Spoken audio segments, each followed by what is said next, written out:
This is Attorney Robert Patillo, and we're still talking about this subject of Black Dads Matter. Calling 404-892-2703. On the phone lines now, we have Dr. Umar Johnson. Dr. Johnson, a doctor of clinical psychology and certified school psychologist who is considered an expert on the education and mental health of African and African American children. Dr. Umar, how are you? Good morning, sir. Thanks for having me on the show. Well, thank you so much for calling in. This is the second time you've been on this year. You are a friend of the show. And on this topic of Black Dads Matter, I thought it was crucially important to get your input. As you work with young men in the community, you work with this fatherless generation, what is the importance of having a present and active father in the Black family? It's extremely important from a universal perspective, from an African cultural and spiritual perspective, when supreme consciousness created the universe and decided to bring forth human life, it was with intentional design that every child born was given both a mother and a father, because in our culture we believe in the balance of opposites.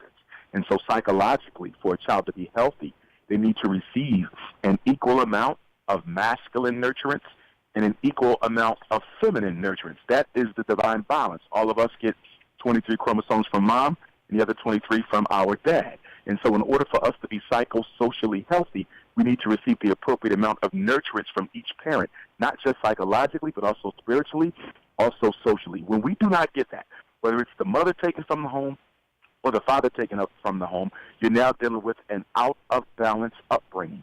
And it is important that mothers understand that when we say that Black dads matter, we also say that Black mothers matter. It's just that the war is against the men more so than it is against the women. If there was a war that was sending Black women to jail at the rates that they were sending Black men to jail, or killing Black women at the rate that they were killing Black men, then we would equally be talking about Black mothers matter. So it's not that the father is more important, it's just that the father is the one who is most likely to be removed from that home. But then also, we have to understand that the Black community is complicit in this problem, because we now have a burgeoning reactionary feminist movement.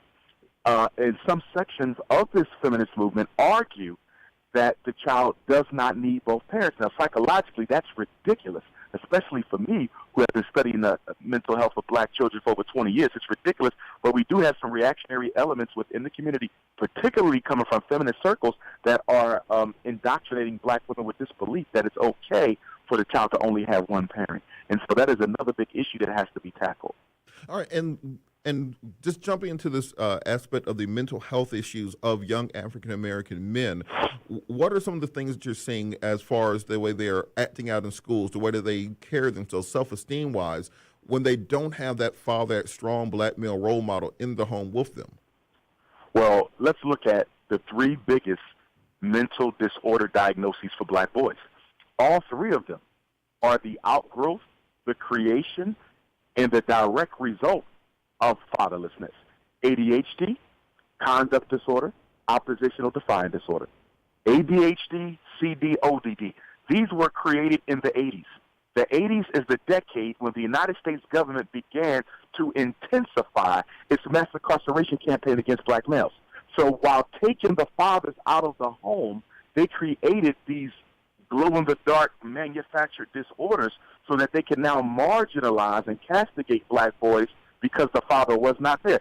I have renamed ADHD, ain't no daddy at home disorder. ADHD, absence of dad from the home disorder. 85% of Black boys diagnosed with ADHD, conduct disorder, and oppositional defiant disorder, and who are subsequently prescribed very dangerous psychiatric meds, the most popular of which are Ritalin, Adderall, Concerta, Cycler, and others, they don't have their father. Most of these mental disorders that our boys are being diagnosed with, they are not mental disorders.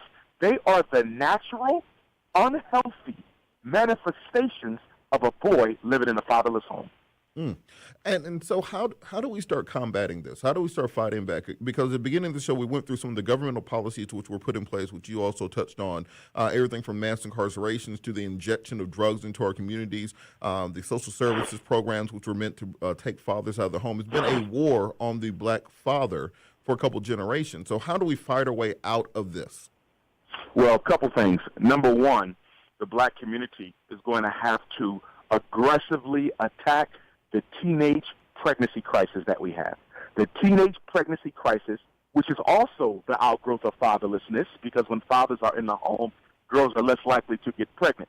So it is a symptom as much as it is a cause. But we have to do something about the teenage pregnancy situation because that breeds the single mother phenomenon. That breeds it. So we have to do a lot more to get responsible men who do not have pedophile tendencies in the lives of our little girls so that they can show them the love and the nurturance that they need. Because when a girl is fatherlessness, that engenders in her a type of a thirst, a psychological thirst to get that masculine validation, because, again, every child needs the masculine and the feminine validation. When that girl does not get that from her father, she seeks it out from boys in her peer group. And then those boys in the peer group who also don't have fathers, who judge their manhood through sexual abilities and their ability to lay with women, they will then get that young lady pregnant, not necessarily doing it on purpose, but through a lack of responsibility. So we have to do something about teenage pregnancy because it's been going on so long in the black community that we think it's okay. Number two, the black community is going to have to do something about the economic castration of black males. This whole fatherless generation that we're just talking about now, you cannot separate it from the economic crisis facing black males. If you go back, people always say when we got out of slavery, black men were still married to black women. During Jim Crow, civil rights, black men were still married to black women. So we can't say that slavery in and of itself was the cause of the single-parent household. And guess what? That is absolutely correct. We can pinpoint to where the rise of single black fathers began. It started during the same time that the mass incarceration of black men started, which was a result of the deindustrialization. The deindustrialization of the inner city. Up until the 1970s, black families were still pretty much intact. You begin to see the disintegration in the 70s.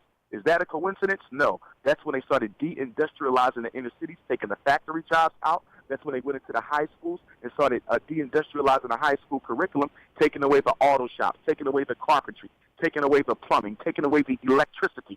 Up until 1970, a black man could earn a decent living with his hands, with almost no post-secondary education, and in some cases without even finishing high school. But when they deindustrialized the inner city and deindustrialized the high school, they laid the groundwork for the mass incarceration of black men and the mass fatherlessness of black boys.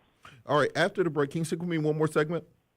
Sure. All right, well, after the break, I want to talk about your weekly conference call that you do with parents and also your tour that you're doing around the country. So I want to make sure people have the information on how they can get in contact with you. So after the break, we're going to have more with Dr. Umar Johnson. Call in 404-892-2703. News and Talk 1380, WAOK, the voice of the community.